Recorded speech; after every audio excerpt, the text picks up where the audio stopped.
एक समय की बात है। एक छोटे से कस्बे में जीवन नाम का आदमी रहता था। जीवन अपने घर में बेटे और पत्नी के साथ रहता था।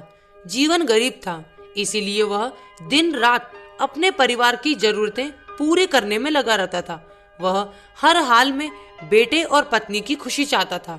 जीवन एक छोटी सी कंपनी में काम करता था, जहां उसकी आमदनी घर खर्च जितना हो जाती थी। लेकिन फिर भी जीवन कंपनी वाला काम खत्म करके दूसरी जगह जाया करता था, ताकि कुछ और पैसे कमा सके। काम में व्यस्त होने से वह अपने परिवार को समय नहीं दे पाता था।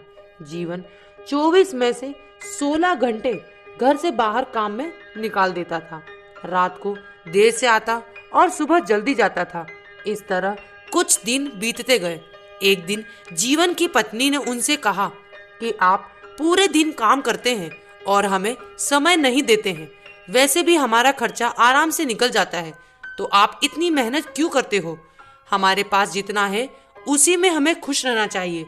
चलिए आज हम तीनों कहीं घूमने चलते हैं। तब जीवन कहता है कि बस कुछ समय मुझे और मेहनत करने दो, फिर आराम ही आराम है। इस तरह जीवन मेहनत करने में लगा रहता है। उसका बेटा भी उससे अक्सर कहता रहता था कि पापा आप मेरे साथ खेलो, बैठो और मुझसे बातें करो। लेकिन जीवन हमेशा काम के लिए कहकर कभी उसे समय नहीं दे पाता था। कुछ समय और बीता। अब जीवन की किस्मत चमकी। जीवन की नौकरी जिस कंपनी में थी, अब उसका मालिक जीवन को मैनेजर बना देता है, क्योंकि जीवन काफी समय से वहां काम करता था और अब वह मालिक का विश्वास पात्र बन गया था। मैनेजर बनने के बाद जीवन बहुत अमीर हो गया। उसकी आमदनी अच्छी खासी थी। अब वह कुछ भी खरीद सकता था। उसकी गिनती धनी लोगों में होने लगी।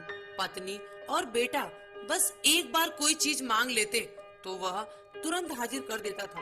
एक दिन बेटा और पत्नी दोनों जीवन से बहुत ज्यादा जिद करते हैं कि वे तीनों समुद्र के किनारे घूमने चले। जीवन कहता है कि ठीक है, आज चलेंगे, लेकिन मुझे कंपनी में थोड़ा काम है, इसीलिए तुम दोनों समुद्र के किनारे पहुंचो, मैं सीधा कंपनी से काम खत्म करके पहुंचता हूँ। पत्नी और बेटा दोनों वहां चले जाते हैं। तभी समुद्र में बहुत बड़ी सुनामी आ जाती है और आसपास के लोगों को भी बहा ले जाती है। पत्नी और बेटा दोनों पानी में बह गए। अब जब जीवन वहां पहुंचता है तो ऐसी हालत देखकर घबरा जाता है। उसने हर जगह देखा, लेकिन सब कुछ नष्ट हो चुका था। उसे यकीन हो गया कि उसकी पत्नी और बेटा भी बह गए।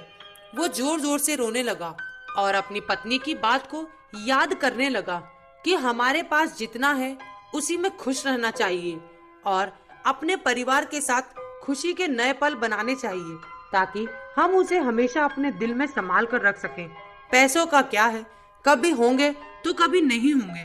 तो दोस्तों, कहानी आपको कैसी लगी कमेंट बॉक्स में जरूर बताएं और लाइक करें, शेयर करें, सब्सक्राइब करना ना भूलें। Thank you.